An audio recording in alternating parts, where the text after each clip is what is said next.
ನಮಸ್ತೆ ಸ್ನೇಹಿತರೆ, ಶ್ರೀ ಗೋಮಾತಾ ಸರ್ಕಲ್ ವತಿಯಿಂದ ಪ್ರತಿ ಸೋಮವಾರ 1 kg ಬೂಸ ಚಕ್ಕೆ ಕೊಡುವಂಥ ಕಾರ್ಯಕ್ರಮ ಹಮ್ಮಿಕೊಂಡಿದ್ದೀರಿ.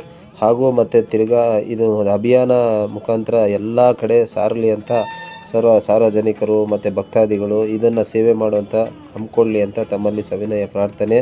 ಪ್ರತಿ ನಿಮ್ಮ ಹತ್ತಿರದಲ್ಲಿರುವ ಹಸುಗಳನ್ನು, ನಾಟಿ ಹಸುವನ್ನು ಗುರುತಿಸಿ ಅಲ್ಲಿ ನಿಮ್ಮ ಸೇವೆ ಮಾಡಬೇಕಂತ ತಮ್ಮಲ್ಲಿ ಸವಿನಯ ಪ್ರಾರ್ಥನೆ. ಈ ಅಭಿಯಾನ ತುಂಬ ದೊಡ್ಡ ಮಟ್ಟದಲ್ಲಿ ಆಗಬೇಕು ಅಂತ ತಮ್ಮೆಲ್ಲರ ಆಶೀರ್ವಾದದೊಂದಿಗೆ ಈ ಕಾರ್ಯಕ್ರಮ ಯಶಸ್ವಿಯಾಗಲಿ. ಶ್ರೀ ಗೋಮಾತಾ ಸರ್ಕಲ್. ನಮಸ್ತೆ.